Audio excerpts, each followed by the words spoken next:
Buenas, ahora vamos a la segunda parte de la entrevista de Dividend Street. Espero que os guste y a disfrutar. Bienvenidos a los héroes del dividendo. Seguimos con la entrevista de Dividend Street. Hoy la parte 2. Seguimos los mismos.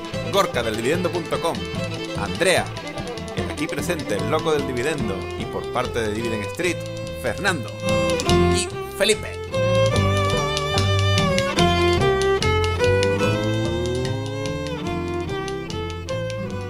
¡Comenzamos!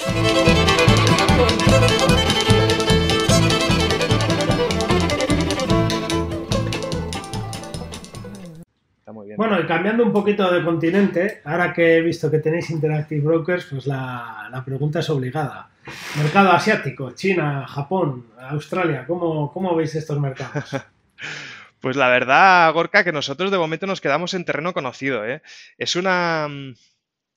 A ver, no quisiera decir nada en contra de invertir en ningún sitio porque seguro que está bien. Lo que pasa es que nosotros no lo conocemos y al no conocerlo, pues no vemos la necesidad de salir afuera del terreno conocido que sería un poco Europa, Estados Unidos, ¿no?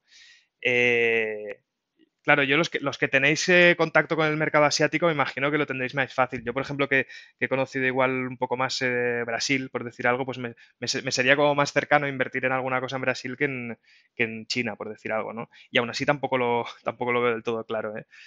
Y luego hay un tema también de seguridad jurídica. Yo empecé a invertir al principio en España y poco a poco he ido saliendo aquí un poco también, porque imagínate si me da en algunos casos miedo la seguridad jurídica aquí en España, pues imagínate en China o en otros países que conozco menos, ¿no? Pero vamos, que tampoco quisiera que esto fuera una recomendación de nada, ¿eh? Porque realmente yo creo que si uno se siente cómodo en esos mercados, pues oye, maravilla. Bueno, pues ya sabéis que yo, bueno, pues estoy ando un poquito entrando en el mercado asiático, en China y en este tipo de sitios. A veces lo hago también en multinacionales, sé que en China también hay multinacionales. Y bueno, yo creo que quizás tengamos un poco el cristal viciado en Europa, porque en cierto modo los europeos tienen o tenemos la manía de partir como que nuestro sistema es el bueno. Y muchas veces no nos planteamos que quizás el nuestro no sea tan bueno y que hay otros por el mundo que no se chupan el dedo. Pero vamos, al final una empresa yo me las tomo muy parecido a como lo haría en Europa, en Estados Unidos. Al final las contabilidades son bastante parecidas y bueno, pues es cuando hay precio, digamos, ¿no? Pero por ejemplo Japón pues sería un país ya más serio también, o Australia. Bueno, a mí me parece más serio un país que si eres corrupto tiene pena de muerte que si eres corrupto no pasa nada. O sea, a nivel de seguridad me da más seguridad. ¿Sabes? Que si tú eres corrupto, la pena sea de muerte, a lo mejor tú te tomas más en serio no serlo. Sí, pero Aquí, en cambio, corregidme si me equivoco, pero cuando tú compras una acción china no estás adquiriendo una acción china en realidad, ¿no? Estás haciendo como si fuera un ADR, ¿no? O como un... Sí, depende cuál. O sea, es un instrumento financiero que digamos que replica una empresa china, Sí, ¿no? depende cuál, sí, porque bueno, hay algún holding en Hong Kong que lo puedes comprar en Hong Kong, pero luego generalmente lo que haces es una especie de réplica en Bermuda. Hay algunas que ahora ya lo tienen más fácil y puedes hacerlo, lo tienen y sin chino ya, y la puedes comprar. Pero sí, en realidad hay como un poquito de una empresa por medio para hacerlo legal, básicamente. Claro. Y es que eso es lo que no me acaba de, no sé, me tira un poco para atrás todo eso, no me sé, la yo... estás comprando a través de Hong Kong, ¿eh? Al final es como todo. Estás comprando una empresa china a través de Hong Kong, pero bueno, antiguamente cuando no se podía comprar en Estados Unidos directamente, tenías que comprar a través del broker del mercado español, comprabas así. Sí, sí, no, sí, sí, loco, igual es un miedo infundado, ¿eh? Pero no sé, es una cosa como que realmente no he sentido todavía la necesidad de ir a explorar esas vías. Vosotros no tenéis ninguna ADR, compráis no, siempre en la sede de origen. sí. Yo de momento también. Quiero decir, Yo, por ejemplo, eso me recuerda un poco, no tiene nada que ver, ¿eh? Pero un amigo que me comentaba el otro día de unos fondos que tenía, de unos ETF sintéticos. Y me empezaba a explicar un poco cómo funcionaban y cómo tal, y yo no lo acababa de entender o él no se acaba de explicar, y yo decía, ostras, pero es que estas cosas igual, no sé si es necesario, no hace falta, yo O creo. sea, A mí esos ETF sintéticos también me dan bastante mala espina. Hacen una réplica a través de derivados y opciones, algo así, ¿no? Sí, eso es. Bancos de inversión que te ofrecen una rentabilidad como si el ETF replicase pues una cosa y luego realmente la garantía que tienen detrás es de otra cosa distinta, de otras acciones, ¿no? Entonces, oye, no sé, es que no sé para qué me voy a meter yo en todo eso si no lo necesito. Y con los mercados extranjeros de pues tipo China y eso, pues me pasa un poco en otra, nada que ver, ¿eh? No, pero un poco lo mismo, como que Sí, me echa un sí, poco para atrás la seguridad entiendo, jurídica en entiendo tu general. punto. Por mucho A ver, que sean claro, al fin, estrictos con ello en China, ¿eh? Y que... a ver, al final es lo que yo creo que yo pensaba, ¿no? Mira, yo, una de las cosas que le argumenté a Gorka, y no sé si fue en un programa de los héroes, uno de los directos, creo que fue uno de los héroes, yo le dije algo así como que fue donde me cambió un poco el chip, que yo creía que ese miedo, pues yo lo tenía un poco, no era infundado, porque el mejor ejemplo es que estaba el mercado chino muy barato, ¿no? Entonces, si todo el mundo piensa como yo, algo habrá, ¿no? Y aún así, puedes equivocarte, porque muchas veces que todo el mundo lo haga no significa que esté bien, ¿no? Si una empresa china está barata y China está barata en general, no tiene por qué ser porque todo el mundo esté teniendo la razón. Al contrario, podemos ver el mercado japonés que se infló más de la cuenta con PER de 100 y de 200 y todo el mundo invertía allí. Pero Gorka lo que me estuvo explicando, y creo que lo explicó muy bien, y si no me equivoco ahora me corrige Gorka, es que no es cierto que el mercado chino esté infravalorado ahora porque China, y siempre está infravalorado porque China, la gente huya de ella ahora. Ha ido épocas en China donde todo el mundo invertía, y se puede ver en los gráficos, ¿no? Entonces, ahora China está barata porque tiene un ciclo bajo por todo quizás el coronavirus o porque la gente ahora mismo no ve allí invertir y tal. Y si tú al final tienes esos miedos, no inviertes donde nadie quiere invertir y te pierdes buenas ganancias, ¿no? Eso es mi opinión. También es cierto que yo, por ejemplo, no invertiría en Namibia, por ejemplo, ni en Zambia, por muy buen potencial que tuviera la empresa, ni en Brasil, quizás. Y disculpa a los que están brasileños, pero no invertiría en vuestro país, ni en Argentina, ni en Venezuela. Entonces, al final uno tiene que tener también, y lo veo bien, Felipe, tus límites a la hora de invertir. Y tienes que estar cómodo y poder descansar por las noches, si no, malamente. Sí, sí, yo creo que eso es muy importante. Sí, yo creo que al final lo imprescindible es que cada uno esté tranquilo y esté cómodo en lo que invierte y que no le provoque ninguna ansiedad y ninguna de esto. Entonces, si uno se siente cómodo en Asia, pues maravilla. Que no, pues mejor no hacerlo. Y yo creo que siempre es mejor el pecar de prudente y perder alguna oportunidad, a lo mejor, que el querer tener una rentabilidad estratosférica a toda costa. Entonces, yo siempre eso, tirar por el lado de la prudencia. No. Y vosotros, hablando de diversificar en países asiáticos y tal, ¿vosotros sois de carteras concentradas con pocas empresas? Ha dicho Fer antes que no, que considera que la diversificación es buena. ¿Pero consideráis que una cartera concentrada es peor que una cartera diversificada? ¿Es mejor? ¿Cuál es vuestra opinión ahí? Bueno, yo siempre pienso eso, que cuanto más diversificada mejor, pero que conozcas en qué estás invirtiendo y que tengas un poco de seguridad sobre aquello que tienes, ¿no? O sea, no sé si tú puedes controlar 2.000 empresas de tu cartera, si vas a conocer 2.000. En mi caso no es tener 2.000 empresas, pero seguramente con el tiempo 100, 150, pues... y si puede ser en varios mercados, pues todavía mejor. Cuanto más diversificación, mejor, pero siempre conociendo dónde estás, en mi punto de vista. Sí, yo también creo que hay que dar un seguimiento a todo lo que tengas. Lo que no puedes es comprar, olvidarte y ya está, ¿no? Entonces, claro, si tú te puedes leer reports anuales de 100 empresas, pues fantástico. Claro, cuantas más empresas, la rentabilidad tenderá a ser la del mercado, ¿no? Y cuantas menos, pues más potencial tienes para arriba o para abajo, ¿no? Pero yo de alguna forma, una cosa que creo que se la leí, si no me equivoco, a Gregorio, lo que me parece como un número así más o menos redondo, es el número de 20 empresas. Y me creo que lo decía porque si tú inviertes por dividendo y consideras que a corto o medio plazo vas a tener una rentabilidad por dividendo del 5%, si una empresa de repente quiebra de las tuyas, pues en un año, vía dividendos, recuperas lo que has perdido, ¿no? Entonces ese número de 20, pues más o menos, no sé, yo creo que es una Es buena orientativo, ¿no? Para indicación. empezar. Menos serían pocas igual y más pues serían ya tirando a muchas, pero eso ya cada uno lo mismo, con lo que se sienta cómodo y sobre todo controlando. Gregorio dice que como mínimo hay que llegar a 20 al final de tu ciclo inversor. O sea, cuando tú ya te retires y ya eres independiente financiero, tienes que tener como mínimo 20. Eso es lo Ajá. que dice él, porque dice que es el punto tranquilo en el que tú más o menos vas a sacar, si una empresa te falla, no lo vas a pasar tan Sí, mal, que ¿no? sacrificas Sí, un año. Y estoy completamente de acuerdo. Yo diría que mínimo 20. A la hora de decir, venga, voy a vivir de mis rentas, voy a dejar de invertir, mínimo 20. Es un buen número. Pero por muchas cosas, porque pesa un 5% cada una en tu cartera y porque imagínate, supones que tu rentabilidad por dividendo media es un 5%. Entonces, si pierdes una empresa, has perdido el 5% de tu patrimonio y has sacrificado, digamos, un año de dividendos. No sé si me he expresado sí, bien. lo que pasa es que, sí, lo que pasa es que si la rentabilidad por dividendo es un 3, pues deberías tener más, Eso ¿no? de Que a lo varios. mejor es lo que nos Sí, pasa a sí, los sí, que sí. invertimos más en empresas de crecimiento, pues que tienes una rentabilidad por dividendo menor al principio, pues hombre, Pero no retirar, a sé. la hora del retiro, cuanto más diversificada esté tu cartera, pues mucho mejor. Si no vas a estar ampliando ni comprando más y te quieres retirar directamente, pues yo creo que la Vamos, diversificación es Gregorio buena. dice que tienes que tener además 4 años de sueldo y en colchón. Yo creo que vamos ahí exagera, ¿no? Madre mía, pero entonces que tienes que tener una cartera de varios millones.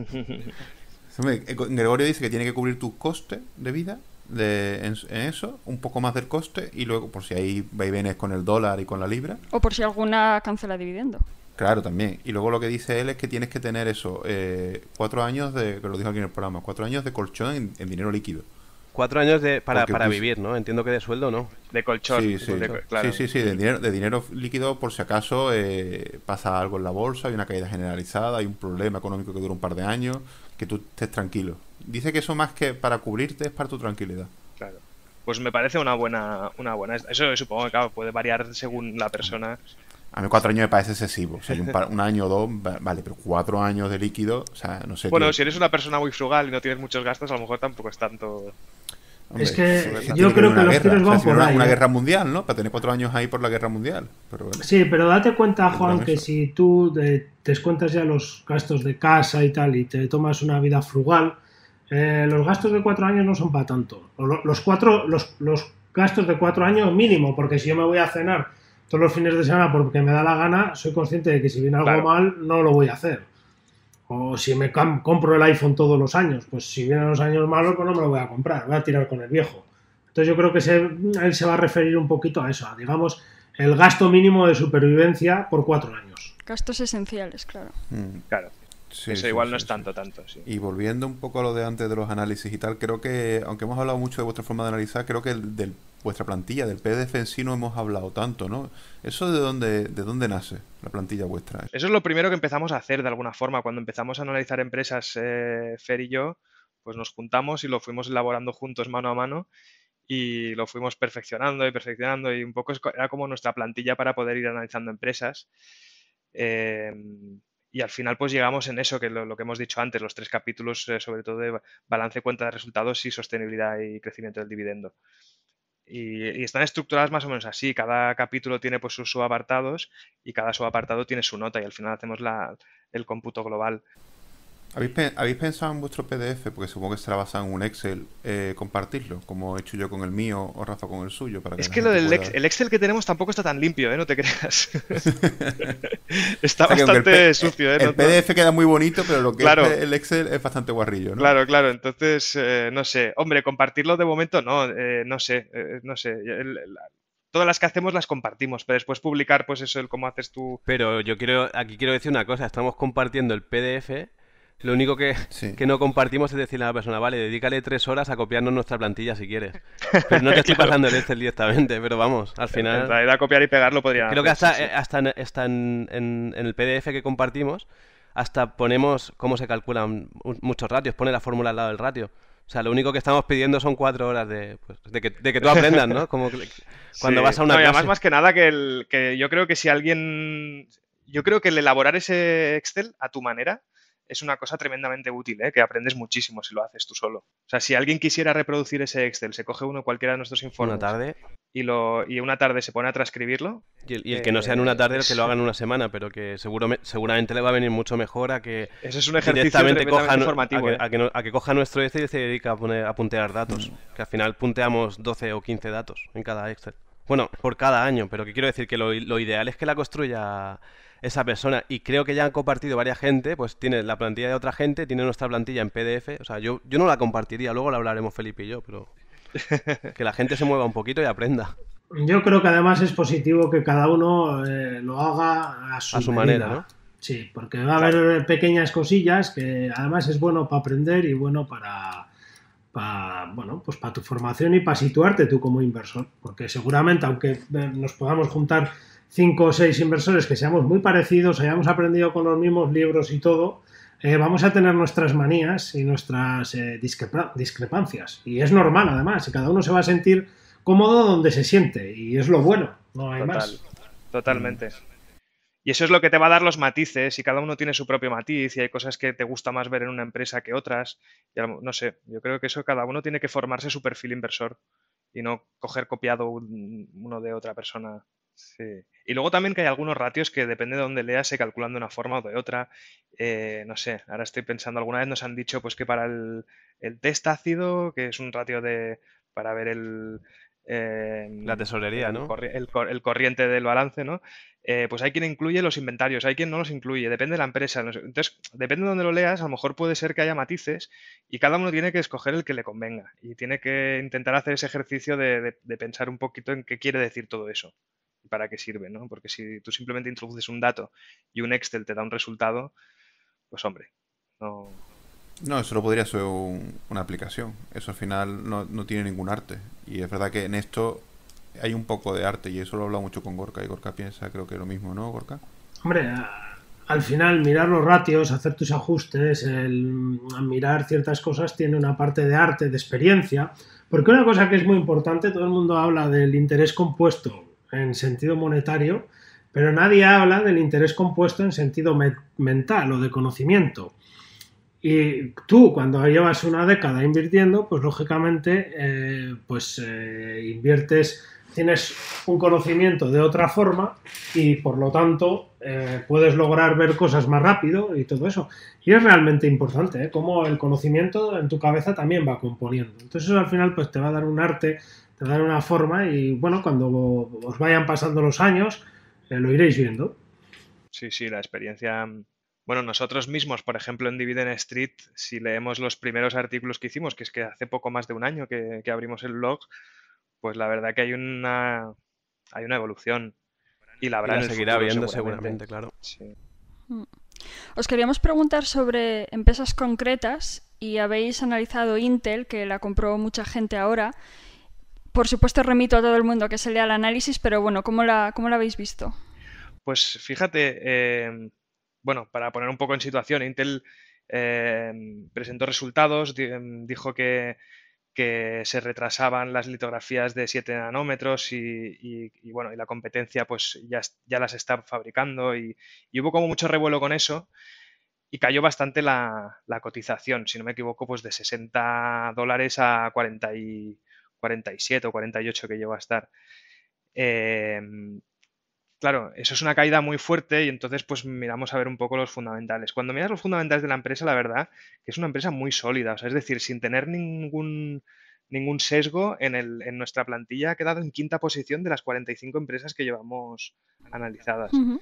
Entonces, claro, a mí, yo repito, yo soy arquitecto, no tengo demasiada idea de los entresijos de la informática y todo, pero cuando se ve una empresa con unos fundamentales tan buenos que supera la competencia en tantas cosas y que de repente por un retraso puntual, esperemos que sea puntual, a lo mejor el año que viene nos sorprende con unas cuentas malísimas y todo, pero tiene tanto margen y y unos ratios tan buenos que a mí me sorprendería que realmente Intel de repente dejase de ser una empresa competitiva, ¿no?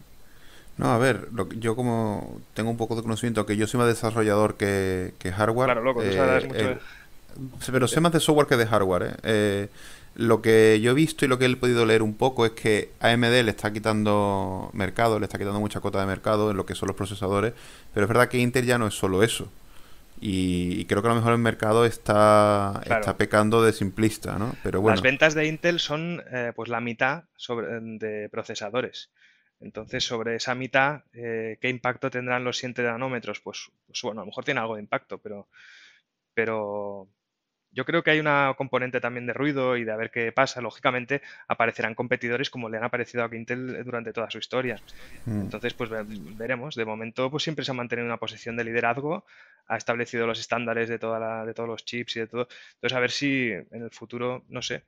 Los números que tiene sin duda son buenos y la posición que tiene de partida también es buena. Yo quizás del análisis que hemos hecho lo que más me preocupa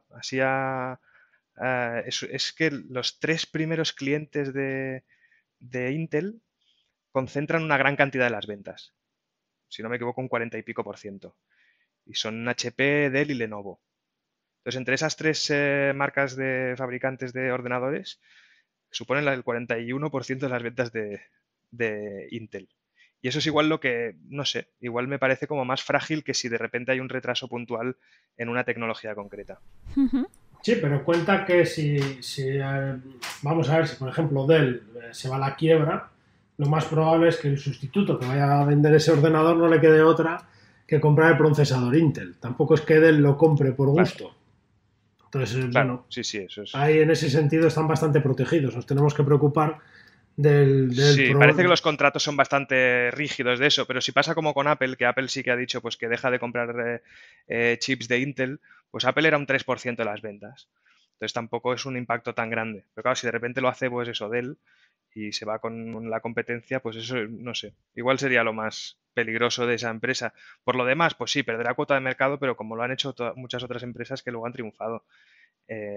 No sé, no me preocupa tanto y lo que dice el loco también, que los chips es una parte de la empresa, no es la totalidad. Entonces que de repente la acción caiga un 10 o un 15%, pues a lo mejor no está tan justificado. Yo lo veo bien, porque así puedo comprar. Sí. A mí, Nosotros hemos comprado también, pero bueno, eso ya cada uno que haga su análisis, ¿eh? Nosotros dejamos el nuestro. sí, a ver, yo lo que pasa es que hay una cosa que nosotros hablamos mucho y lo decimos mucho en Twitter, y yo sobre todo lo he dicho, que me alegro de las caídas y me ha venido gente muy enfadada de cómo puedes alegrarte de una caída en bolsa. Hay gente que está perdiendo dinero.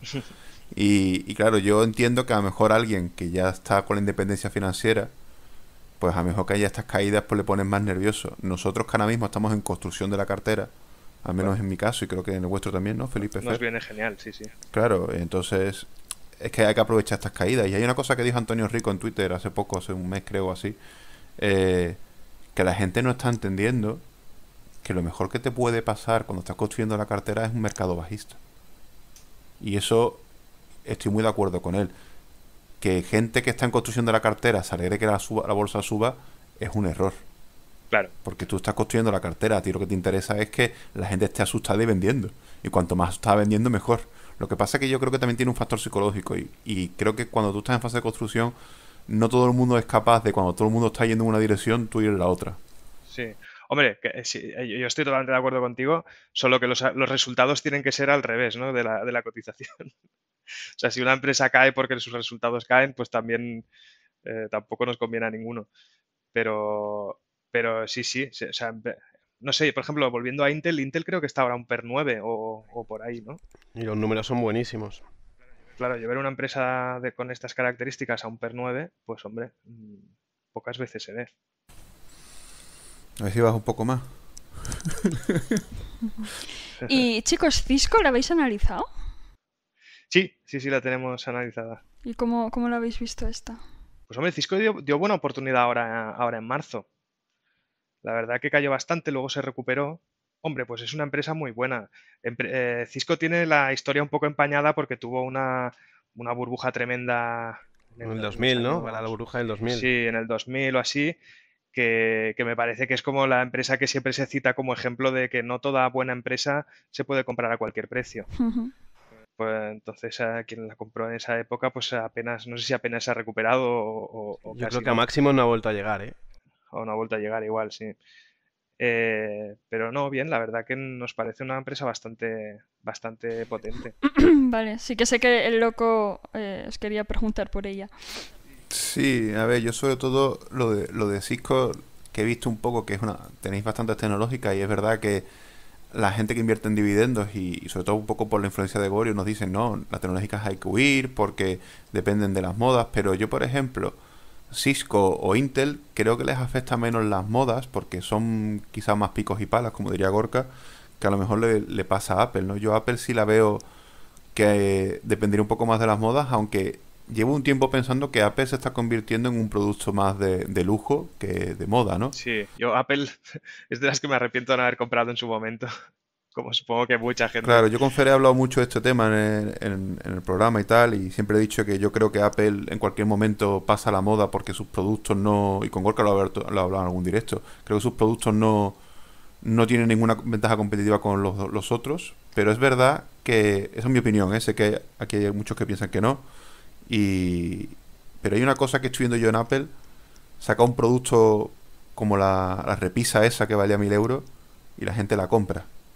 Entonces creo que está teniendo un factor, a diferencia que ya no es por moda, que es lo que le puede pasar a muchas tecnológicas, sino que se ha convertido en una marca como puede ser Ferrari o Tiffany, que ya no la compras por lo que es, sino por la marca.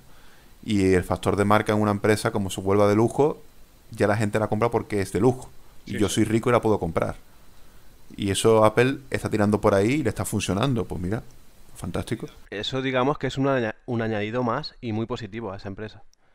Pero por lo general también está muy diversificada, está creciendo mucho la diversificación de Apple, los servicios que da son buenos, o sea, yo creo que es una empresa top. Y si tú dices que tienes la impresión de que está más asociada al lujo, pues es un punto positivo, ¿no?, para la empresa. ¿Tú crees que Apple da un valor añadido a nivel tecnológico? Pues lo ha dado...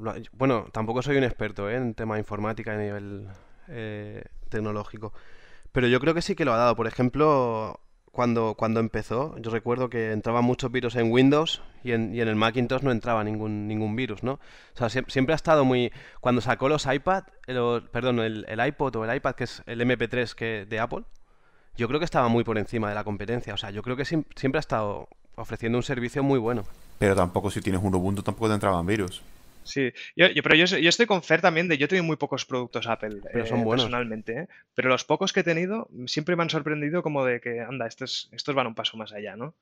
De comodidad, no sé. Yo lo que sí veo, y eso lo estoy hablando con Gorka hace poco, y es que si quieres calidad en un producto que no sea Apple, prácticamente tienes que construirlo por tu cuenta, o bichear mucho. Es decir, claro, si yo quiero un ordenador bueno, y me lo quiero hacer bueno, me va a salir mucho mejor que un Apple, lo hago por piezas, y tengo un pedazo de ordenador, ¿no? Pero tienes que saber un poco más, ¿no? Y te obliga a tener un conocimiento añadido. En cambio, Apple, pagas un poco más, que pagarías por esos mismos productos en otro tema, pero ya es bueno. Pero es que hasta hace 4 o 5 años comprar ya sea un iPhone, comprar un Mac, te garantizaba 5 años si tú no querías cambiarlo de buen uso, cuando a lo mejor otros teléfonos móviles no te garantizaban un tiempo tan largo, ¿no?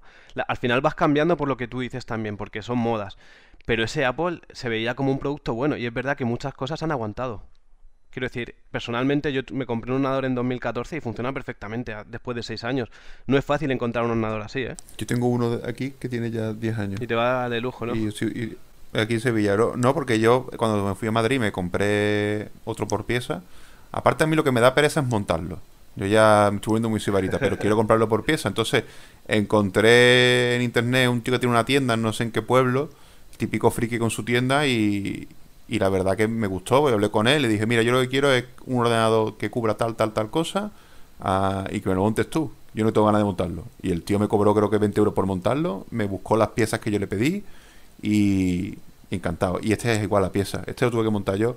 Pero tu sesgo loco no es el de la mayoría de gente. Ya lo sabes sé, mucho más que la... Claro, yo me dices de hacer eso y me veo totalmente incapaz de... Claro. Sí. Yo a lo mejor no conozco las mejores piezas, pero si me dan un ordenador, me dicen las piezas que vas a meter, sé por dónde va. Sé si es un i5, pues si es un i7. El que no tenga ni idea dirá, pues me compro un Apple y lo tengo solucionado. Como una seguridad. Eso es lo que hago. Echando cuentas, ejemplo... ¿tú compras Apple también? Yo prácticamente tengo todo Apple. Tuve un móvil Google, el Nexus Carson Pixel, que me pareció extraordinario, pero ahora pues bueno, tengo bastantes productos de Apple, sí. Sí, funcionan perfectamente, ¿verdad? Sí, de hecho tengo un iPad que lo está destrozando el niño y que tiene, no sé si 7 o 8 años, es de los primeros y está funcionando perfectamente, aguantando al niño de 3 años, o sea que fíjate si es bueno. Yo estoy pensando una cosa de lo que he comentado antes, el ordenador que tengo no es de 2014 sino 2013, por lo tanto tiene 7 años, funciona perfectamente, pero echando cuentas, en el periodo 2006-2013 yo he tenido 3 ordenadores diferentes en esos 7 años. O sea, al final yo creo que el producto de Apple es bueno, es mi conclusión, que ya cada uno saque la suya, pero en lo personal me han ido bien los productos de Apple. Y hablando de sectores tecnológicos y tal, ¿qué sectores vosotros consideráis que es buenos para esta estrategia? ¿O qué sectores consideráis que no valdrían para esta estrategia? Pues yo lo creo, lo que hemos hecho un poquito antes también. Yo creo que hay que equilibrar sectores, procurar equilibrarlos. Yo, por ejemplo, en mi experiencia personal cuando empecé, concentré mi cartera mucho en energía, ¿no? Pues en la Española, en Red Eléctrica, en Agas, y de repente me di cuenta que tenía casi la mitad de la cartera en energía. Y por mucho que sea un sector perfectamente válido, pues no me sentía cómodo con esa ponderación. Yo creo que hay que ponderarlas todas más o menos por igual e intentar huir un poquito de las modas. O sea, lo que decíamos antes de, pues ahora sí se ponen de moda las farmacéuticas. Eso no quiere decir ni que haya que comprar todo farmacéuticas ni que no haya que comprar farmacéuticas, pero intentar huir un poco de las distorsiones del mercado, de que si de repente todo el mundo invierte en la marihuana, pues todos tenemos que invertir en ETFs de marihuana o todos en estas cosas. Yo ¿no? Entonces, un poco, pues, independientemente, ser fríos, ¿no? incluso en un sector que sea adecuado para nuestra estrategia, la moda es un sobrecoste. Entonces, tienes que esperar eso, que Eso es. si ves que todo el mundo está invirtiendo en un sector, pues al final seguramente estés pagando un sobrecoste. Sí, pero las modas en nuestro estilo de inversión son distintas. Porque cuando se pone una empresa de moda en el mundo del dividendo, Sí. no está de moda. Es que el en mundo del resto. dividiendo es muy pequeño y desgraciadamente no tenemos el patrimonio de grandes gestores. Claro, yo en Twitter lo que veo es todo el mundo comprando Intel y digo, ¿y quién estará vendiendo? Porque está todo el mundo- claro, en nuestro sector va un poco al revés. Bueno, Sí, eso es verdad. pero el loco tiene un amigo millonetti. Que ya hemos visto Eso lo que ha sí, pasado con eso sí. alguna empresa. Pues entonces no Sí, comentéis sí, oportunidades por aquí, las comentamos en privado mejor, ¿no? Pero es verdad, tío, no nos ha pasado. Y con Tritón, que la comentamos en un directo, fue comentarla en el directo y subió un 14, un 15% a los pocos días. Yo diciendo, madre mía, y esto. Dice Gorka que por los resultados. Pero ya nos ha pasado con varias empresas, ¿eh?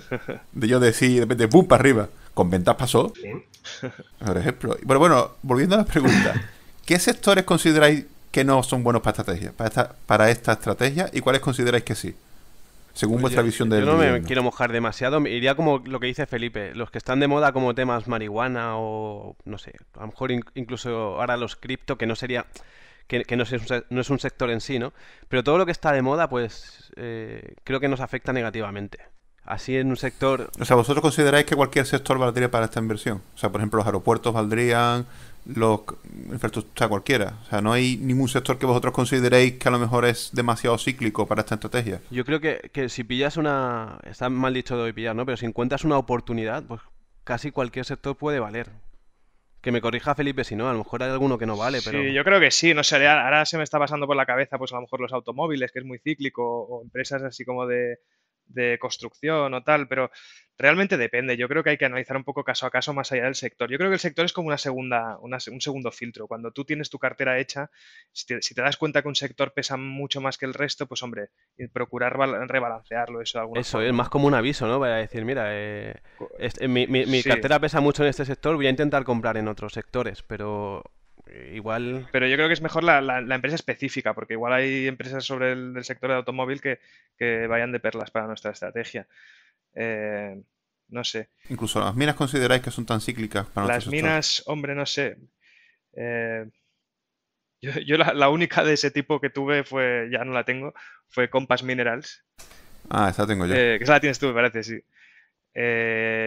No sé, la compré y después la miramos cuando fue de las primeras que analizamos con Fer y no nos gustó demasiado. Yo a la tuve un poco en positivo, me la quité y la verdad que no la he vuelto a mirar mucho. Esa no la tenéis publicada. Esa la analizaste por vuestra cuenta. Sí, pero eran los primeros informes que hacíamos como Antes del blog. la plantilla primitiva que teníamos de tal.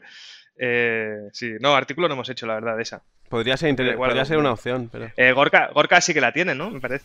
Sí, Sí, Gorka creo que sí. yo la llevo. Lo que pasa es que es una parte muy defensiva de las materias.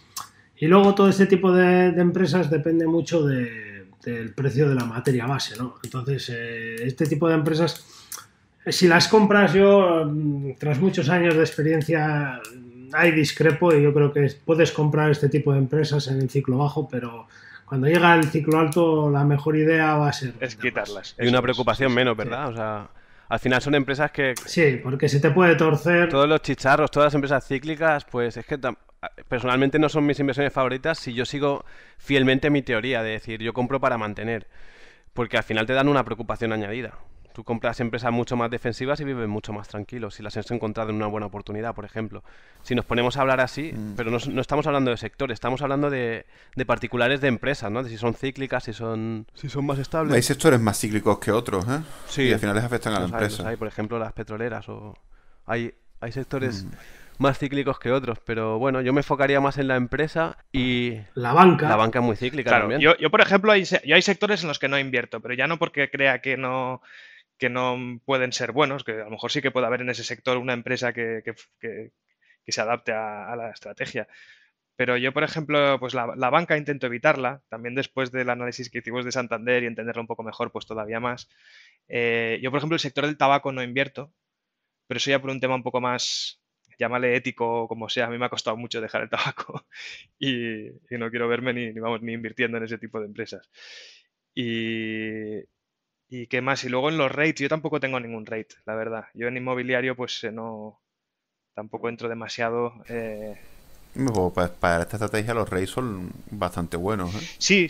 Yo lo que pasa es que por temas personales pues estoy invertido de otra manera en ese tipo, en el inmobiliario. Entonces no, de momento pues por diversificar más que nada prefiero analizar otro tipo de empresas. Yo no descarto invertir en REITs en el futuro, ¿eh? En mi caso. Sí, Lo que pasa es seguro que bueno. lo que comentábamos antes, ¿no? Pues al final tienes que entender el sector, tienes que entender la empresa. Me escuché el programa que hicisteis hace poco sobre los REITs, me pareció buenísimo sobre cómo valorarlos y tal. Estupendo. Pero igual necesito eso, echarle un par de tardes para yo por mi cuenta. Estuve hasta mirando las páginas web que comentabais y todo. Me pareció un programa magnífico. Se lo recomiendo a cualquier persona que seguro que la ha escuchado ya, pero si por lo que sea no la ha escuchado, yo se lo recomiendo. Y bueno, igual a mí me falta eso, me faltan 2 o 3 tardes de investigar y entenderlo yo por mi cuenta, con mis particularidades, lo que son los rates, y yo no descarto invertir en el futuro, pero quizá ese momento no lo he tenido, ¿no? O sea, es posible que en un futuro tengáis empresas analizadas de rate en el blog, ¿no? Hombre, mojarse no nos gusta, ¿Por qué sí, no? pero podría ser. Pero ¿por qué no? Puede Sí. que sí, puede que no, pero yo sí que creo que, igual que pasó con los bancos, pues que al final pues quieres aprender cosas nuevas, ¿no? Y aparte es lo que dices, que un rate a lo mejor pues se asemeja mucho más a nuestra estrategia que lo que pueden ser los bancos. Siempre quieres conocer, ¿no? Sí, estoy de acuerdo. Y vosotros, hablando un poco de las empresas que consideramos que son de nuestro sector y tal, hay empresas que son muy conocidas porque son los inversores mayoritarios son inversores por dividendo y la empresa lo sabe y busca eso. Y a veces ha pasado, y al menos esa sensación hay, es que la junta de accionistas, el dividendo no es porque la empresa lo pueda dar o porque la empresa quiera darlo, sino es una forma de que los accionistas voten a favor de ciertas cosas o no den por saco en la junta, ¿no? Entonces al final hay empresas que el dividendo lo están dando un poco como un secuestro de los propios accionistas. ¿Eso vosotros consideráis que pasa tanto como creemos o no pasa tanto? Hombre, lo que está claro, yo creo que las empresas que tienen una tradición muy larga, pues los aristócratas del dividendo, como diría el varón, les es muy difícil quitar el dividendo. O sea, realmente quitar el dividendo o recortarlos o suspenderlo en casos como lo que ha pasado ahora, pues les es dificilísimo, ¿no? Porque ya tienen un accionariado que lo espera y que no pone en duda que estará, ¿no? Entonces, si empiezan a pagarlo con deuda y eso pues se prolonga en el tiempo, eso es el máximo riesgo. Hemos visto empresas muy buenas.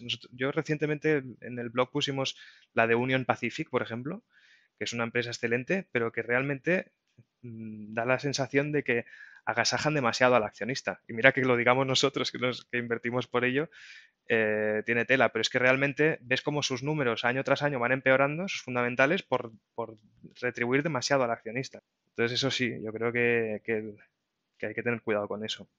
Mira, lanzando con esto, yo os quería preguntar un poquito por los niveles de deuda de las empresas. ¿Cómo lo valoráis, lo penalizáis? ¿Qué importancia le dais un poquito a la deuda y a otro punto negro en el balance, como podrían ser los intangibles y el fondo de comercio? Sería un poquito algo que a todos nos trae un poco por el camino de la amargura. Sí. Yo, mira, de los intangibles, una cosa que hacemos nosotros en prácticamente todos los artículos que publicamos, que es el desconsiderar los intangibles, ¿no? Vamos a hacer como si se esfuman, como si no existen, y qué nos queda al otro lado del balance, ¿no? Si nos queda un patrimonio neto positivo o no. Entonces eso yo creo que es un ejercicio bueno. Cuando tú no sabes muy bien valorar los intangibles o, por ejemplo, los intangibles son en su mayoría fondo de comercio, que eso lógicamente pues no tiene un valor. Sí, este digamos, ejercicio que has tiene. comentado, Felipe, yo creo que lo hacemos más con el fondo de comercio. Porque hay intangibles que sí que valen Sí, mucho, como pueden ser unas patentes claro, para claro. tantos años y tal. Pero con un fondo de comercio, el ejercicio que comenta Felipe es muy interesante. Sí, claro, es interesante, pero tiene la contrapartida de que cuando tú tienes un negocio implantado y tú lo compras, ¿no? Se genera ese fondo de comercio y claro, la realidad es que en unos casos es súper positivo y porque pues realmente lo has pagado menos de lo que vale y en otros, digamos, pues es la losa de la empresa. Ujú. Entonces a mí es una de las cosas que digamos, que más tiempo le dedico y que más me cuesta. Claro. Bueno, y luego también mirando el ROA de la empresa, si consigue un buen ROA, aún con muchos intangibles, pues bueno, te tranquiliza un poquito más. Sí, nosotros vamos aplicando como filtros para intentar ver si eso es alarmante o no, el tener muchos intangibles. Eh, no sé, yo La deuda, la citaría deuda. sobre todo, sí, sí, esas dos cosas, lo de intentar cómo eliminarlos y eliminar la misma cantidad del patrimonio neto y mirar el ROA. Yo creo que esas dos Sí, cosas ya te un dan ROA una te está idea diciendo primera. cuánto de rentables son tus activos, ¿no? Pues si resulta que esa empresa tiene muchos intangibles y aún así consigue un ROA elevado, pues podemos decir que esos intangibles están justificados, ¿no? Eso pasa mucho en los REITs, ¿no? Sí, podría ser. Que los REITs suelen endeudarse más de la cuenta, pero porque tienen vivienda que alquilan. Entonces se suele ver, claro. Claro, imagino que en un REIT los ROAs sean bajos, ¿no? Porque Sí, tendrá muchos activos. generalmente todas las empresas que son intensas en capitales En- tienen ROAs bajos, como puede ser infraestructura o los REITs. Sí, claro. es habitual. Por eso usan apalancamiento fuerte. Claro, que eso es la otra, la deuda, pues la deuda nosotros, pues sí, pues lógicamente a empresas parecidas a igualdad de condiciones, pues cuanta menos deuda tengan, mejor. La deuda, pues es una herramienta que en muchas empresas, pues intensivas en capital es inevitable y bueno, pues tener unos parámetros que no se, que, bueno, que no se desmadre y de alguna forma cuando ves que hay poca o no hay, pues te da la seguridad de que esa empresa en cualquier momento tiene el fuelle de poder adquirirla. Entonces, Sí, pero que estoy completamente de acuerdo. La deuda no es mala, o sea, pero si comparamos dos empresas de un mismo sector, la que menos tenga para nosotros mejor. Eh, y bueno, otra cosa que hay que hacer es analizar la deuda, ¿no? Si cada año si va aumentando, va reduciéndose, etcétera, y entender por qué esta deuda. Porque una empresa si quiere crecer, pues quizá la deuda sea la mejor herramienta para ello, ¿no? Pero hay que entender si esta deuda está justificada y si las nuevas adquisiciones que han hecho son rentables, si no. O sea, pero a igualdad de condiciones, pues si hemos analizado una empresa que hemos visto resultados durante 10 años y ahora mismo no tiene deuda, pues es un punto muy positivo, ¿no? Cuanto menos deuda, mejor. Y vosotros ahora mismo con vuestra cartera, ¿cuánto número de empresas podéis tener ahora mismo sí, cada uno? ah, te soy sincero, no me las sé de Yo creo que memoria, tengo pero 23, que las conté el otro día. O sea, está bien. yo 22. 22. O sea, no me esperaba esto, Felipe. Pensaba que tenía yo menos que tú. Sí, pues fíjate. ¿Y estáis más ponderados que en Estados Unidos que en España? Yo ¿O muchísimo. todavía os Yo he pesa tenido, España? lo voy a decir aquí públicamente, yo he tenido mucha suerte de que mi referencia, que antes hemos hablado sobre ello, mi mayor referencia ha sido Felipe, ¿no? Felipe fue el que me dijo, léete este libro de Gregorio, ya fuimos comentando, me iba pasando blogs, y creas que no, como yo también empecé más tarde que Felipe, pues directamente estoy muy poco expuesto a energía y muy poco expuesto a España. O sea que al final, pues he tenido esa suerte, ¿no? Que hay que tenerla también. Y mucha gente que se está iniciando ahora, pues las herramientas que tiene esa gente en comparación con la gente de hace 10 años era muchísimo más difícil invertir en Estados Unidos, por broker y por muchas cosas, pero también por información. Pues ahora mismo, pues por Twitter, por programas como este, por blogs muy buenos, pues al final tenemos una información que mucho más fácil conforme va pasando el año.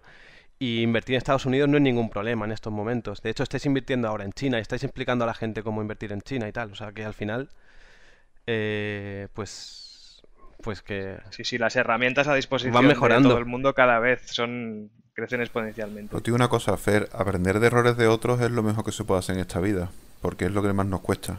Porque aprender de errores propios es muy fácil, No, pero no, aprender de errores de otros... aprender de errores propios es donde más aprendes. Aprender de errores de otros, no es errores, yo no creo que hayan sido errores lo que comentaba, pero sí que Sí, no, son pero es verdad consejos que que yo me iba empecé, dando y pues, hemos ido con comprando. con menos conocimiento. Lo que decíamos antes, de cuanto más conocimiento mejor. A ver, yo creo que eso es indudable. Si tú, yo la verdad que me di bastantes golpes al principio y considero que tuve suerte porque con lo poco que sabía, pues peor lo podía haber hecho igual de esto. Yo esto que preguntabas, loco, yo ahora estoy un 30% en España y 70% fuera, más o menos. Y de ese 70%, pues o sea, estoy un 50% en Estados Unidos, 20 Europa y 30 España. Mira, está bien. ¿Y vosotros os atreveríais a decir lo que puse en Twitter? Las 2 primeras empresas que habéis comprado y las 2 últimas. Ah, sí. Claro, mira, me dio ganas de contestarlo en Twitter, lo que pasa es que, claro, como la cuenta es de todos, pues digo, no, cada uno hizo Claro, las yo suyas. bien stream no Yo, podía contestar bien, al final. Claro. yo las primeras que compré fueron Iberdrola y Telefónica. Bueno, podía haber sido Y, peor. y las últimas creo que fueron Intel y American Express. Vale, pues ahora voy yo. Y las mías primeras fueron BME y Técnicas Reunidas. Y ninguna de ellas está en mi cartera ahora mismo. Y las 2 últimas han sido que las hemos publicado en Movimientos, Intel y American Express. Igual que Felipe. Sí, Sí, sí. sí, sí. Vais un poco a la par. En muchas cosas sí, en otras a lo mejor hay una empresa que han comprado ellos y yo no, o que compro yo solamente, y también la publicamos. Yo también me ha entrado una orden de American Express. Ah, mira. pues esperemos que nos vaya bien a todos. Sí. Y Gorka, eso que tú no estás en Twitter, ¿cuáles fueron tus 2 primeras empresas? ¿Eso te atreves a decirlo? Sí, mis 2 primeras empresas fueron... Bueno, fueron 3 porque compré 3 el primer día que invertí. Entonces ya digo las 3. Fueron Iberdrola, Tubos Reunidos y Tubacex. Y a pesar de lo que pueda parecer, gané bastante dinero con Tubacex y mucho dinero con Tubos Reunidos, que ahora están en la quiebra prácticamente esa empresa. Caray. Y las 2 últimas, pues las 2 últimas tengo que coger aquí la libreta, ¿eh? Porque yo creo que ha sido American Express... A ver qué toca, qué no toca. American Express y cayeron unas Canop, que entró Canop. Ah, no conozco yo Canop. Barquitos de petróleo. Hombre. Sí, pero fue poquito, ¿eh? Han sido 2 compras pequeñas. Y ahora os voy a sacar un tema que los estoy sacando ahora con las entrevistas y es, ¿vosotros consideráis, esto viene un poco a coalición del artículo que hice yo de Google Vale Cero, ¿vosotros consideráis que una empresa que no reparte dividendos tiene valor? Porque al final su valor es el que alguien te la quiera comprar, ¿no? O sea, no tiene un valor en sí, o sea, no Sí, genera nada. Eso fue todo el artículo tan polémico, ¿no? Sí, De Google Vale sí. Cero. Hombre, a ver, Valer vale muchísimo lo que Sí, renta claro. cero, eso es verdad. O sea, Google renta Pero cero. vale muchísimo. Pero- Vamos a enfatizar. Pero sí. el valor de algo que solo se consigue vendiéndolo es relativo. Claro. Porque aparte, las acciones de Google, y lo comentan en el artículo, más del 50% pertenecen a los originales y son una acción diferente a la que tú puedes comprar en el mercado. O sea, ellos tienen un voto plus, es decir, son unas acciones que... Que controlan, que tienen derechos políticos. Claro, que entonces, controlan si tú estás las comprando, decisiones. o sea, ellos están vendiendo menos del 50% de las acciones, por lo tanto tú no vas a tener decisión ninguna, por la decisión la toman todas ellos, por unas acciones que no generan dividendos, no tienen derecho a la junta de accionistas y no tienen ningún poder. Además, es que ellos en cualquier momento pueden decir, amplió capital, y la mitad de la ampliación de capital no la quedamos nosotros porque somos así de guay. Lo pueden hacer, Tienen que poner la pasta, ¿eh? pero podrían hacerlo. O pueden tienen la o pueden pasta. emitir más acciones. O sea, pueden hacer muchas cosas. Me refiero que al final el valor de esa acción es lo que la gente esté dispuesta a pagar por él. No tiene una renta, no tiene nada. Entonces, Sí, pero es verdad también, eso luego hay un vídeo de este Baranz muy bueno, Sí. que además lo vi hace poco otra vez, en el que te explica cómo, bueno, que calcula por partes lo que vale Google, ¿no? Que te desgrana la compañía en sus distintas cosas, en sus distintas partes, y va valorando parte a parte y llega a un precio, digamos, Desorbitado, ¿no? calculado, ¿no? Bastante alto, sí, no sé si le salía pues entre 1.600 y 2.200 y el vídeo me parece que es de hace unos meses ya, ¿eh? No es, De no es hace, tan de reciente. hace un año, yo creo, ¿eh? El vídeo de De hace Google un es de año hace un igual. año, sí. A mí lo que me parece muy curioso es lo que dice de que de la cantidad de activos que tienen, que son del día a día nuestros, totalmente gratuitos, y que es una fidelización del cliente bestial la que tiene Google, ¿no? El día que se les ocurra cobrar algo a los fabricantes de móviles por Android o o se les ocurra cobrar algo por todo lo que usamos nosotros a diario de las herramientas de Google, que si el Drive, que si el Google Maps, que si el Gmail, que si todo eso que es nuestro día a día. Ojo que por Drive ya están empezando a cobrar. Limitan la capacidad que tienes. Pues es que cuando empiecen a hacer eso con todo, multiplicarán por mucho lo que vale la empresa hoy. Entonces, yo estoy de acuerdo contigo, loco, que es muy difícil saber cuánto vale Google, porque no... Yo uso Google como ejemplo, pero el concepto que quiero ir es que una empresa que no genera dividendo, que Google... Yo tengo mi sospecha de que acabarán dando dividendos porque tienen demasiado dinero en caja, lo acabarán dando. Claro, esa es la otra. Si empiezan a dar dividendos, pues imagínate, o si la trocean y de repente te encuentras con unas cuantas empresas que son todas fantásticas, ¿no? Es otro tema, pero yo el concepto que quería ir, y creo que en el artículo intenté desarrollarlo, pero la gente como no solo leyó, solo leyó el titular, pues el hate era por eso. Era un poco, sí, lo que suele pasar. Y aparte en el artículo al principio digo, sé que solo te vas a leer el titular, por favor intenta leer un poco más. Creo que el concepto es claro, o sea, si... Y aparte, lo dije el otro día en Twitter, la definición de especular es comprar algo para venderlo a un precio diferente. Eso es la definición de especular. Si Google no genera ninguna renta y tú la compras, tu única opción de sacarle beneficio es venderla. Claro, es una operación especulativa. Claro, entonces, si nosotros estamos diciendo que una acción o un piso o cualquier cosa vale X y la única opción que tengo yo de sacarle rentabilidad es venderla a alguien, es complicado darle un valor a eso, porque el valor es el que dice el mercado y eso es complicado, ¿eh? Porque muchas veces cuando la gente quiere rentas pasivas, de repente ese tipo de valores, aunque valgan mucho, empiezan a bajar y se ponen en precios ridículamente absurdos. Sí, no, yo entiendo, o sea, yo entiendo tu artículo, loco, como que a lo mejor es una empresa que por mucho que valga no se adecua a nuestra estrategia, ¿no? Claro.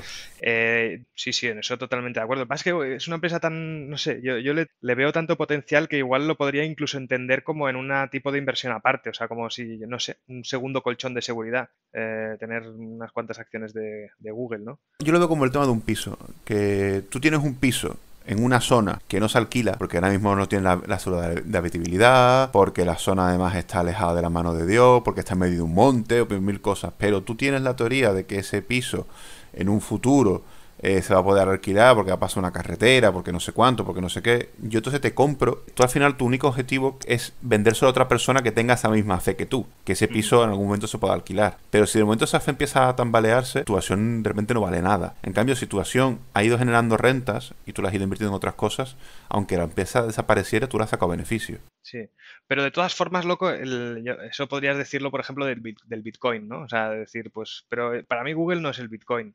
Detrás tiene un montón de activos que tienen un valor tremendo, ¿no? Entonces, no sé, yo es de las pocas empresas, fíjate que yo también soy más como tú de intentar ceñirme al plan y analizar las empresas que sean adecuadas para la estrategia, pero Google me genera dudas, porque además no la veo que esté excesivamente cara tampoco, como puede pasar pues con otras empresas que a lo mejor te da la sensación que están mucho más caras, pues de las otras FANG, ¿no? De alguna forma. No sé, me genera dudas. Igual que, por ejemplo, no sé, un caso parecido sería Visa, por ejemplo. ¿Visa se adecuaría a nuestra estrategia? Reparte un dividendo que es ridículo. A un precio a lo mejor barato, sí. Claro, pero eso no ocurrirá jamás, seguramente. Bueno, no podemos esperar. La vida de sorpresa. Por ejemplo, una de las chinas que yo he comprado hace poco, que la de Beijing, que Gorka analizó en su blog hace poco, que es Beijing Enterprise, creo que era Beijing Enterprise Holding. Claro, esa empresa realmente el dividendo que está dando es pequeño. Lo que pasa es que como la empresa está tan absurdamente barata, la rentabilidad por dividendo es alta, pero si tú miras el payout es pequeñísimo. El problema es que le pasa a Visa, y no le pasa a esta empresa, es que Visa la conoce el ciudadano medio. Y hay mucha gente, aunque no nos guste, que invierte en bolsa por marcas. Y por eso Google es tan cara, por eso Amazon es tan cara, por eso Visa es tan cara, por eso Coca-Cola está cara. Eso es así. Vamos a ver, lo que sucede con Visa, con Amazon y con estas es que hay mucha gente, todo el que la compró hace 10 años está tan contento que ni siquiera se plantea venderla. Claro. Y para que una cotización baje, tiene que haber vendedores. Claro. Entonces, si tú compraste las acciones de Visa y las has multiplicado por 10, no tiene ningún problema de que si baja un 40% estar preocupados. Fíjate todo el margen que tienes. Entonces, esto es algo que sucede mucho en ese tipo de empresas, hasta que al final empieza a haber muchos compradores nuevos que se empiezan a dar el castañazo y esa curva se empieza a invertir. Sí, lo que pasa es que tanto Google como Visa están a unos PERs que son altos, pero tampoco son... Bueno, pues estarán a PER 30 por ahí, ¿no? No lo digo de memoria. Pero, sí, andan por ahí, PER 33 o por ahí. Aproximadamente PER 30 y poco. Estuve mirando yo. En cambio, pues Amazon o Netflix o alguna de estas empiezan a costar a PER de 100 y pico, de 200 y pico, ¿no? 123 tiene Amazon. Aunque dicen que es un PER que no es real por los flujos de caja, el de Amazon. Sí, no, y la verdad que no la tenemos analizada ni estudiada al detalle, pero no sé, así como a primera vista, bueno, no Pues sé. igual Google es eso, Google sí que podría estar a precios razonables. Si es una empresa que crece al 15-20% anual y cotiza per 30, pues hombre, habría que tirar un poquito más del hilo, ¿no? A mí me pone Alphabet, me pone PER 33. Me pone, Per es como 33, sí, ¿Crees? sí, lo miramos el otro día, Ujú. además con Felipe. Estuvimos Sí, hablándolo. pues eso. Bueno, no sé, quiero decir que yo casi que estas empresas, pues bueno, habría que, como a lo mejor estrategia paralela, que nunca hay que decir que no, ¿no? Como decía Gorka antes. Bueno, y cambiando un poquito de tema, yo quería comentaros un poquito el tema de los flujos de caja, ¿no? Que al final es pues el alma de una empresa, ¿no? Donde se ve el dinerito y con lo que se pagan los dividendos. Entonces era un poco preguntaros cómo vosotros tenéis la visión de los flujos de caja. Pues bueno, nosotros los flujos de caja los analizamos siempre en relación a la sostenibilidad del dividendo. Para nosotros, como bien dices, es un poco como la... Bueno, ¿quién lo decía eso? Me parece que invertir en dividendos decía que era la prueba del algodón, ¿no? En una empresa. Nosotros, claro, lo que intentamos ver como todos es que si al flujo de caja operativo le restamos el CAPEX, eso nos da el free cash flow, el flujo de caja libre, y siempre procuramos mirar si ese flujo de caja libre es suficiente para pagar los dividendos, ¿no? Los dividendos están en el flujo de caja financiero, ¿no? Y junto con otras cosas como la deuda, pago, adquisición de deuda, Recompra de pero de alguna acciones. forma, claro, de compra de acciones. Entonces entendemos que de todas formas siempre, haya lo que haya, además de los dividendos en esa parte, el flujo de caja libre tiene que ser por lo menos suficiente para pagar los dividendos, o al menos de manera, si no siempre, pues de manera recurrente, ¿no? Eh, y bueno, eso es lo que intentamos hacer un poco en nuestros análisis, en nuestros informes. Sí, claro, aquí hay un problema y esto, bueno, en el programa de agua lo estuvimos discutiendo pues con varias empresas, ¿no? De que, claro, a veces el CAPEX hay que diferenciar entre el de mantenimiento y el de crecimiento, ¿no? Entonces, claro, las empresas que son un poquito intensas en capital, como podría ser pues agua, infraestructura, autopistas, claro, tienen un pequeño problema y es que si ellos están creciendo, hay que, o sea, hay una parte del CAPEX que corresponde al crecimiento y otra al mantenimiento. Entonces, claro, a la hora de evaluar los dividendos, pues habría que separar un poquito o tener algo en cuenta, ¿no? Hacer algún pequeño ajuste. Sí. ¿Cómo veis eso? Eso en muchas ocasiones bueno, no criticado, pero como que hemos tenido comentarios en el blog sobre este tema. Claro, nosotros muchas veces lo que hacemos es que el CAPEX, digamos que, bueno, podríamos diferenciar tres partes importantes del CAPEX, ¿no? Una, que es la que no tiene nada que ver con el negocio, como podría ser inversiones en renta fija, compra y venta de renta fija o cosas así que no tienen nada que ver con el negocio de la empresa. Eso nosotros generalmente lo eliminamos siempre. Y luego estaría lo que dices tú, Gorka, de crecimiento y mantenimiento. Aquí es un poco más delicado porque, claro, nosotros lo que intentamos es que todos los informes puedan compararse unas empresas con otras de la misma manera. Entonces intentamos ajustar lo mínimo posible para no ser tendenciosos a costa de a lo mejor ser un poco menos precisos, ¿no? Pero de alguna forma lo que sí que hacemos, y sobre todo últimamente cuando se trata de inversiones de crecimiento que la empresa necesita hacer sí o sí para mantenerse en su posición de liderazgo en el sector, pues véase a farmacéuticas Tecnológicas. bueno, tecnológicas. Intel mismo es una empresa que tiene que crecer inorgánicamente, ¿no? No sé, el otro día, bueno, pues otro ejemplo, por ejemplo, sería Amadeus, ¿no? Amadeus es una empresa que tiene que comprar programas informáticos de algunas aerolíneas porque lo que no puede hacer es llegar y decir, oigan, utilicen mi programa informático porque he desarrollado uno muy bueno y ellos tienen que comprar algunos programas y luego desarrollarlos, pero con ya un cliente fidelizado, como podría ser una aerolínea o algo así, ¿no? Entonces, estas empresas que necesitan comprar sí o sí empresas para crecer, pues la línea entre el mantenimiento y esa compra inorgánica de empresas es un poco fina, ¿no? Entonces nosotros solemos añadirlo, o sea, nosotros lo tenemos en cuenta. En empresas en las que hay grandes distorsiones, a veces hacemos dos gráficos de flujos de caja para un poco diferenciar diferenciar estos aspectos y, lógicamente, siempre hay que ir al detalle caso a caso, ¿eh?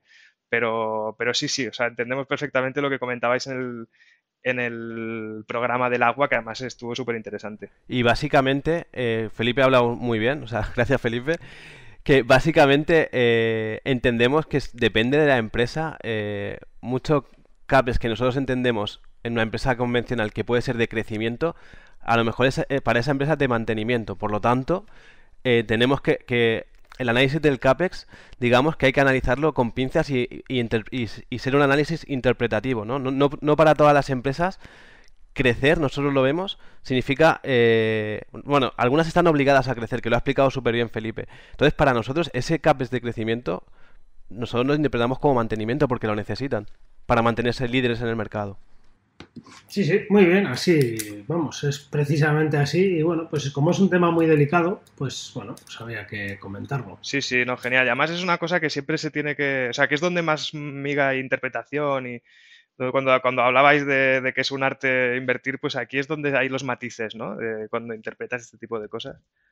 Es quizá lo más bonito de los análisis, más allá de mirar un ratio, que es un valor dividido por el otro o alguna cosa así, ¿no? Sí, pero yo además quería comentar una cosa que os honra un poco, que al final estáis muy pendientes de que el que llega a vuestro blog no se líe, porque si es verdad que hicieras análisis diferentes entre un artículo y otro, se perdería, ¿no? Y estáis sacrificando un poco a lo mejor ser más exhaustivos por eso, porque al final el blog es lo que es una labor social. Yo lo veo así, ¿eh? O sea, yo creo que lo que hace Gorka, lo que hacéis vosotros es una labor social que porque no ganáis con eso, o sea, y a lo mejor a Gorka o a mí nos donan algún euro, pero al final no es para vivir de eso, estamos dedicándole un tiempo por ayudar a los demás y os honra un poco que busquéis eso, ¿no? Que la persona que llegue y pendiente del lector se entere bien y pueda no confundirse, ¿no?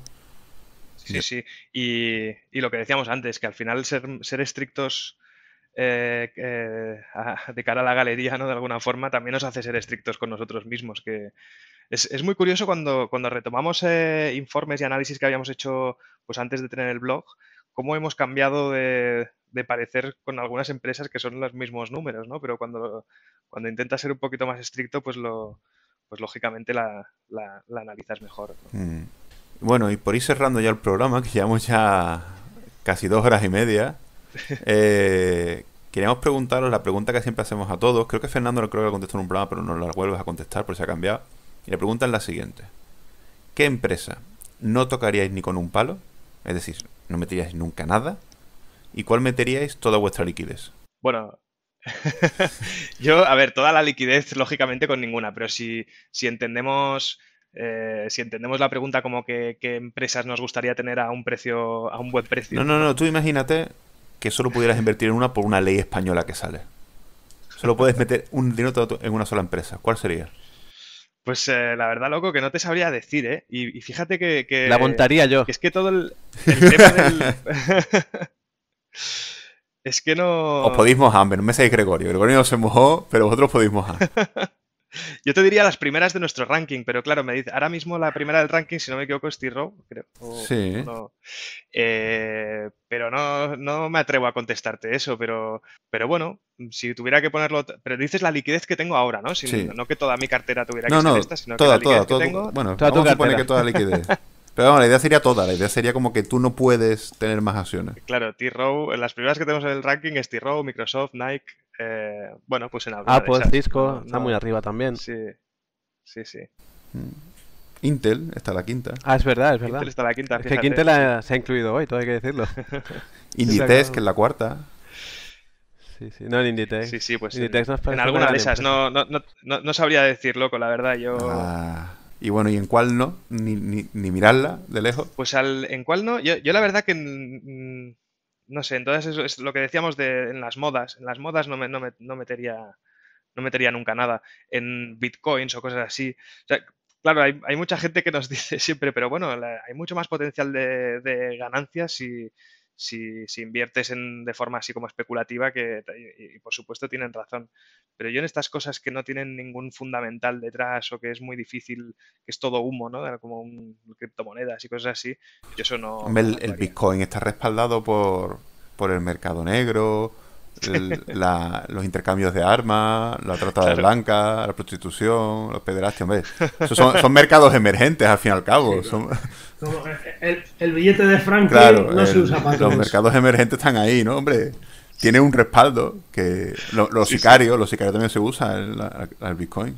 Son mercados. Son mercados a lo mejor éticamente. Con un palo no tocaría eso. O sea, si ya no tocabas el tabaco, ya ahí ya ni de Claro. coña, ¿no? Oye, lo que más ha pagado asesinatos en el mundo es el billete de $100. Sí. Y yo, vamos, y creo que con lo que más ha pagado la cocaína, la heroína Sí, y está todo claro. este tipo de cosas que has nombrado es con billetes de 100 pavos. La vida cambia, Gorka. Los mercados evolucionan. En la cuenta de balance de ese tipo de empresas, pues ya tienen todo Bitcoin. Sí, yo no veo a nadie desechar los billetes de 100 pavos. Pero bueno. Completamente de acuerdo, Gorka. Buena interpretación. Sí, pero hombre, el billete de $100 tiene un respaldo diferente. El de Bitcoin solo tiene eso. Bueno, con lo que están imprimiendo no te voy a decir yo si tiene al ritmo que vamos no sé cómo irá. Puede ser. Entonces no os vais a mojar con ninguna empresa concreta, ni para bien ni para mal, ¿no? Es que sinceramente yo no tendría es que si hubiera esa ley de que solo se puede tener una empresa, igual no invertiría en empresas. No lo sé. Loco, de verdad. Yo creo ya que a la gente le gusta este salseo, a la gente le gusta un este ETF salseo. con las 15 primeras empresas de nuestro ranking y ya está. Ahí todo el dinero, ¿no? Esa es muy buena, esa es muy buena opción. Mira, pues hablando de eso de los rankings, el otro día estuve hablando con Gore, creo que fue en un directo, que yo dije, ¿qué pasaría si alguien cogiese las 10 primeras del ranking de Barón, vuestro y de Gorka?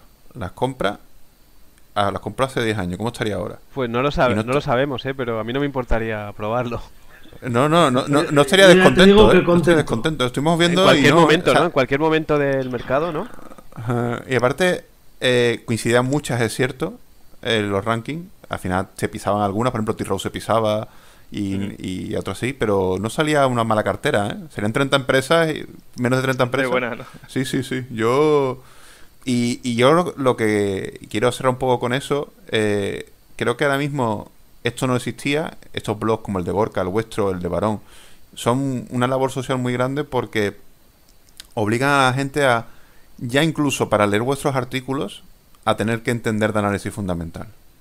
O sea, vuestra sesión de cómo entender nuestros análisis, lo que tiene Gorka de formación, porque al final vuestros análisis no son tesis de inversión de esta empresa es buena porque sí, sino son análisis fundamental con cuentas, con datos y gráficas, y al final si alguien quiere de verdad entender esos análisis, tiene que saber de análisis fundamental, y así es una labor muy útil para mucha gente, y yo lo veo muy bueno. Pues me alegro mucho. Gracias por todo esto que dices, loco. Pero la verdad lo pienso así. Y solo puedo decir que a la gente que nos está escuchando que acceda a vuestro blog y que se empape de vuestros análisis igual que se empapa de los de Gorka o los de Barón.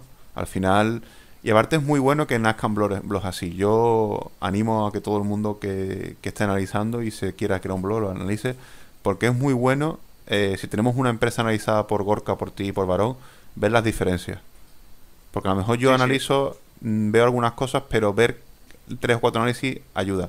Gorka piensa al contrario que yo. Gorka piensa que uno tiene que analizar por sí mismo, pero yo creo que es bueno, ¿eh? No, hombre, ver todos los matices es bueno siempre. Yo pienso como tú, loco, de que cuanta más gente se ponga a hacer estas cosas, pues bien. Y yo creo que al final cada uno tiene que hacer el suyo y se fíe de unos o se fíe de otros o utilice varios blogs para tomar decisiones. Al final la decisión siempre es propia. Sí. Cuantos más haya y más matices pueda tener uno a disposición, pues mejor. Está bien, sobre todo cuando empiezas a leer muchos y comparar, y sobre todo cuando estás aprendiendo, pues tú lo haces y lo comparas y vas viendo dónde te sitúas y tal. Pero luego, dependiendo cómo andes de tiempo, pues muchas veces, pues haces el tuyo y ya está. También depende del tiempo y de muchas cosas. Y luego también depende mucho de los ámbitos en los que te quieras mover. Yo, por ejemplo, ahora me pongo a analizar una empresa china, pues porque la veo anormalmente barata, no tengo mucho sitio donde mirar. Cierto. Entonces, bueno, si te empiezas a ir un poquito por sitios así para rebuscar y tratar de conseguir algo bueno, bonito y barato, pues es más complicado poder encontrar contrapartida para mirar. Ya ves, eso tiene que ser muy complicado, ¿eh? Cuando te pones a analizar una empresa china y quieres ver un poco, quieres investigar dentro, el acceso a información a lo mejor es un poco complicado. No, muy bien, mejor que alguna española, en general. Pero muy bien. encuentras Sí. noticias y todo eso por internet, ¿usas alguna página? No, pero es que las noticias a mí me dan igual, porque las noticias, como siempre llegas tarde... Al pues, final dan en el igual. informe anual, ¿no? Ves, En el informe anual tú report. ves a lo mejor las adquisiciones que Claro. han tenido ese año y todo lo que te dicen en el informe, Claro, sí, ahí ves claro, todo. pero que te basas ahí. Yo miro Annual Reports, puedo mirar alguno de trimestral, pues más por curiosidad que por otras cosas. Pero por lo general yo lo tiro de Annual Report, nada, o sea, fuera de lo demás. Perfecto. Pues muchas gracias a Felipe, a Fer, a María, aunque no haya podido venir, de Dividend Street. Gracias. Os- Gracias a vosotros. Os agradecemos mucho que hayáis venido. Sabéis que para nosotros siempre seréis héroes del dividendo. Y os deseamos Y muy- toda la Con suerte. mucha ilusión de haber participado, que tenía muchas ganas. Ah, bueno, y una cosa que quería antes de cerrar. Tú sabes, Fer, que ha habido muchos rumores de que tú y yo estamos peleados. Pues igual no se equivocan, digo, no es broma. Siempre nos hemos llevado muy bien, hombre. Y yo, pero me hace mucha gracia. La gente piensa que tú te fuiste porque tú y yo tuvimos un mosqueo o algo. Yo he leído de todo, yo he leído. Incluso que, digo, espérate, que no vivimos ni en la misma ciudad, ¿sabes? Como que nos habíamos peleado en un bar, y leí yo una vez. Y yo diciendo, pero ¿qué me está contando la gente aquí, tío? Yo me asusté, Yo no me lo conozco en asusté, cuando persona. rompiste la botella enfrente mío me asusté. Sí. La gente se flipa, pero una cantidad de cosas leí yo. Y una cosa que decían mucho, que era que tú te habías mosqueado, porque yo muchas veces hablaba de Dividend Street como refiriéndome solo a ti, ¿no? Como que no eres 3 personas, ¿no? Y que eso te había Ah, sentado eso me acuerdo, fatal. que siempre te corregía, porque digo, coño, Sí. pero no me sentaba mal y te lo decía tanto en el programa como en privado. Digo, intenta Sí, hablar sí, del blog sí. porque somos 3 personas. Sí, pero Pero que- eso es culpa mía y de María más que de nadie. de no aparecer, Que ¿no? nos ha faltado tiempo, sí. Sí, Pero bueno, pero encantado de haber participado esta vez. Y yo me alegro mucho, Felipe, de que hayas venido y me alegro que te haya gustado la experiencia. Y bueno, decir a todos que no estamos enfadados con nadie de Dividend Street. Y que hay muy buen rollo, estamos todos muy bien y la comunidad inversora está creciendo mucho y ojalá ellos sigan durante muchos años analizando y aportando su granito de arena y os deseo lo mejor, por mi parte. Lo mismo digo, Para- tanto a Gorka como a Andrea, a Varón, a cualquier integrante de los serios, os deseo lo mejor. Y bueno, pues animar a la gente Muchas a que se gracias. siga escuchando y casi un placer. Totalmente. La canción del principio se llama Dead Birds y es del grupo The Way Down Wanderers. Bueno, Pues bueno, vamos despidiendo ya a Fer y a Felipe, 2/3 de Dividend Street. Saludos a María también. Y muchas gracias por haber venido, chicos. Os hemos tenido aquí al final más de 2 horas, así que ya es hora de terminar. Muchas gracias y hasta luego. Pues muchas gracias. Y cerramos dándole las gracias a nuestros Patreon. Sabéis que aquí en la descripción está el link. Si alguno quiere colaborar con el programa, pues puede participar. Es completamente voluntario y opcional. Muchas gracias a todos y que tengáis buena vuelta de las vacaciones. Porque ya estaremos en septiembre.